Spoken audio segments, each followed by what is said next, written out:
Hey guys, Nicole Sauce here from Living Free in Tennessee, and I'm with a special guest. Do you know who this is? John Willis, Special Operations Equipment.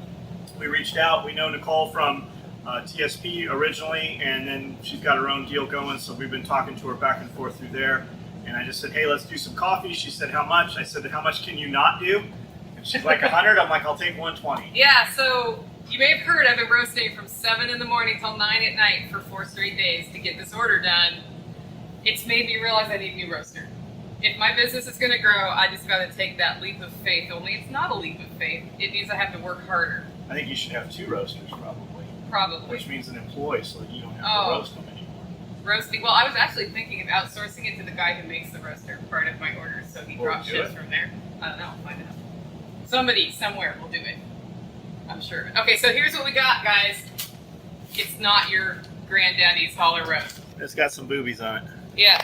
There's boobies on my coffee. I'm not sure Mama Sauce would approve. You want to read the label? This coffee is guaranteed to be 100% obtained from countries that produce both civil unrest and blood diamonds for profit, so that it can be cock roasted and consumed in the motherfucking USA.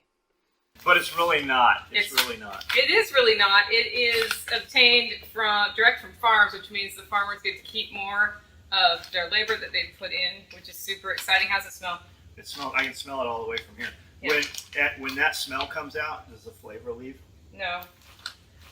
What's happening, the reason you have this little vent here is that when you roast beans, they release CO2 for a couple of weeks. And so that lets the CO2 out and keeps the flavor in. If you were going to store it in your freezer, though, I'd put it in a Ziploc baggie first. Even though all good coffee lovers know you're not supposed to put it in the freezer. Right. I know, right? So that is the rule, but what I found through experimenting is the problem with the freezer is when it takes on flavors in your freezer. Oh, yeah. Like that bacon that's been there too long or whatever, that's the problem. It does, the moisture expands and all of that, but I haven't found a huge difference when you treat it right in the freezer. So then people who want to store it a long time, I say vacuum pack it, throw it in your freezer if you need to. Personally, I just like to roast it on a regular basis and get the fresh coffee. You always hear, well, you don't hear it. I always read guys talk about green beans and then roasting them as you need them for collapse and long-term preparations and stuff. But my thought is, you're just going to be glad to have some damn coffee when that happens. That's true. It's not anything beyond that's just a bonus and carries a higher value. So. And as you expand your community, maybe you know a roaster in your state who can hook you up. But where would you get the beans? Well, you'd have to have the beans. I have the beans.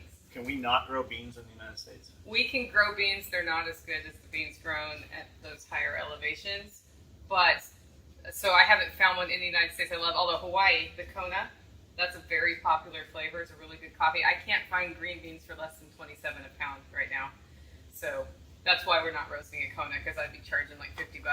This has been a really fun project for me. And he kind of reached out at a time when I was like, what am I going to do next this year? Because I have to do something and I needed to shift focus.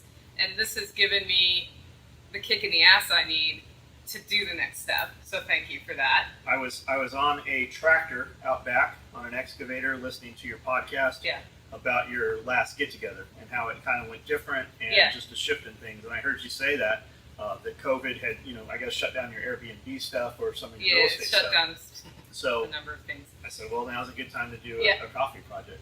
Yeah, no, so I appreciate that. But also, when we come into things like this or change like this, we're scared. And I'm not immune to that, but I don't succumb to it. I give myself a minute to be scared, and then I look for the hope. And for me, executive training is the thing that's totally gone. That was more than half of my income. And I can make this bigger than executive training ever was, and I'm not dependent on any 1 or 2 big clients. And for me, for the long term, that's a step towards my own independence that's really important. So I'm sharing this to encourage y'all who are standing there and still wondering what to do. It's time to jump. It's time to do something.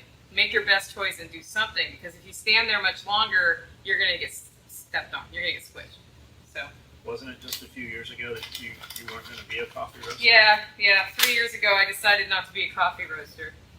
Yeah. Now I'm looking at, by a factor of 20, increasing the size of what I do. So how fast do you think you'll have 120 pounds sold?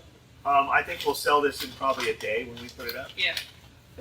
Awesome. Yeah. Well, thanks for being on. Thank you. Make it a great week, guys. Thanks for hand roasting those coffee beans over. Yeah, one at a time. Yeah, that's what it felt like. Chopsticks. I don't know how you kept burning those chopsticks up. You might should get some chopsticks. Yeah, metal ones would be a good idea.